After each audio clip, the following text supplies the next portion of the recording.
नमस्कार मित्रांनो, अरुणा क्रिएशन चॅनलमध्ये तुमचे खूप खूप स्वागत आहे. आज आपण पाहणार आहोत सोमवारी महादेवाला अर्पण करण्याच्या 30 सविस्तर टिप्स. 1. पांढरे गोकर्ण किंवा मंदार फूल. महादेवाला पांढऱ्या रंगाची फुले अत्यंत प्रिय असतात. सोमवारी शिवलिंगावर एक पांढरे फूल अर्पण केल्याने मनातील अस्वस्थता दूर होऊन मानसिक शांती लाभते. 2.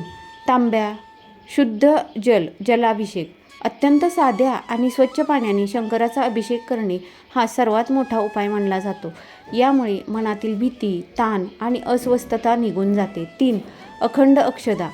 पूजेसाठी वापरले जाणारे तांदूळ कुठेही तुटलेले नसावेत. सोमवारी महादेवाला अखंड अक्षत वाहिल्याने घरातील समृद्धी टिकून राहते. 4. त्रिदल बेलपत्र.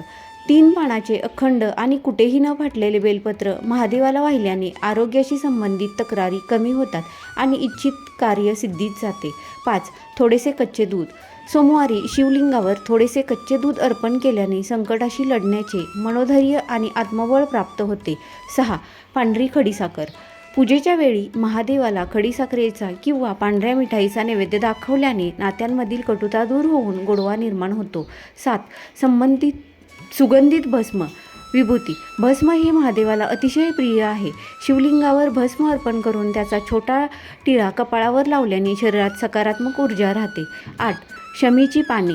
महादेवासोबतच शनिदेवांचा आणि गणपतींचा आशीर्वाद मिळवण्यासाठी सोमवारी शमीची पाने अर्पण करणे अत्यंत शुभ मानले जाते. 9. काळे तीळ. तांब्यावर पाण्यात थोडे काळे तीळ मिसळून त्याचा शिवलिंगावर अभिषेक केल्याने घरातील नकारात्मकता आणि वाईट ऊर्जा निघून जाते. 10. शुद्ध मध. महादेवाला मधाचा अभिषेक केल्याने किंवा एक थेंब मध अर्पण केल्याने आरोग्यामध्ये सुधारणा होते आणि वाणीत सौम्यता येते. 11. पांढरे तीळ.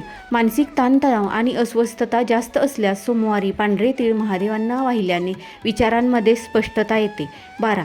शुद्ध देशी गाईचे तूप. शिवलिंगावर थोडेसे तूप अर्पण केल्याने शरीराला ताकद मिळते आणि आयुष्यातील अडथळे पार करण्याचे सामर्थ्य प्राप्त होते. 13. ताजं आणि घट्ट दही. महादेवांना दह्याचा अभिषेक केल्याने जीवनात स्थैर्य, यश आणि आत्मिक शांती मिळते. 14. साखरेचे पाणी.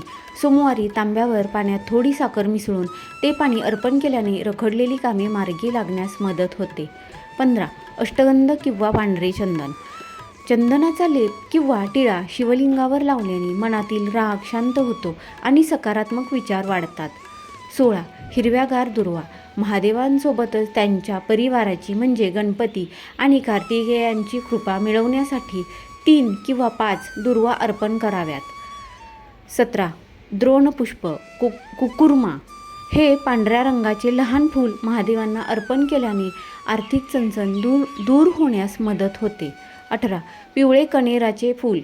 सोमवारी पिवळे कण्हेराचे फूल वाहिल्याने घरात आनंदी उत्साह आणि मांगल्यपूर्ण वातावरण निर्माण होते. 19. एक आवळा किंवा आवळ्याचे पान.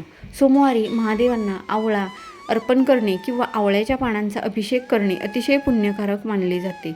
20. अख्खे जवस अर्पण केल्याने कौटुंबिक कलह, वादविवाद आणि घरातील गैरसमज मिटण्यास खूप मदत होते. 21. हिरवे मूग. सोमवारी थोडेसे अखंड हिरवे मूग शिवलिंगांवर वाहिल्याने बुद्धिमत्ता वाढते आणि योग्य निर्णय घेण्याची क्षमता सुधारते. 22. विड्याचे पान. नागवेलीचे पान. एक स्वच्छ विड्याचे पान अर्पण केल्याने व्यवसायात किंवा नोकरीत येणारे अडथळे दूर होण्यास मदत होते. 23. वेलची आणि लवंग. पूजेची सांगता करताना वेलची आणि लवंग महादेवांना अर्पण केल्याने नकारात्मकता दूर होऊन कामात यश मिळते. 24. शुद्ध गंगाजल. साध्या पाण्यात काही थेंब गंगाजल मिसळून अभिषेक केल्याने मनाला आणि आत्म्याला अलौकिक समाधान लाभते. 25. पिवळी हळद आणि कुंकू सोडून पांढरी फुले. महादेवाला हळद कुंकू थेट न वाहता केवळ पांढऱ्या वस्तू आणि अक्षदा वाहिल्याने पूजेचे पूर्ण फळ मिळते. 26. इत्र किंवा सुगंधित तेल. शिवलिंगांवर एक थेंब पांढऱ्या गुलाबाचा किंवा मोगऱ्याचा इत्र अर्पण केल्याने मन प्रसन्न राहते आणि नकारात्मक विचार दूर जातात. 17. बेलफळाचा रस किंवा गर. सोमवारी महादेवांना बेलफळांचा थोडासा रस किंवा गर अर्पण केल्याने शारीरिक आजार आणि थकवा दूर होण्यास मदत होते असे मानले जाते. 28. पांढरे सुती वस्त्र वा धागा. महादेवांना पांढरा सुती धागा किंवा छोटेसे वस्त्र अर्पण केल्याने कार्यात शिस्त आणि यश प्राप्त होते. 29. कापूर आणि तुपाची आरती. पूजेच्या शेवटी शुद्ध कापूर आणि तुपाचा दिवा लावून आरती केल्याने घरातील वास्तुदोष आणि नकारात्मक ऊर्जा नष्ट होते. 30.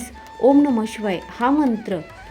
सर्वात महत्त्वाची टिप्स म्हणजे वरील कोणतीही वस्तू अर्पण करताना मनात आणि ओठावर शांतपणे ओम नमः शिवाय या मंत्राचा जप करणे हीच खरी पूजा आहे. मित्रांनो, महादेवांची ही सोपी पूजा आणि पद्धत तुम्हाला कसे वाटले हे कमेंटमध्ये हर हर महादेव येऊन नक्की सांगा. जर तुम्हाला हा व्हिडिओ आवडला असेल तर या व्हिडिओला लाईक करा आणि आपल्या मित्रपरिवारासोबत शेअर करा. धन्यवाद. श्री स्वामी समर्थ.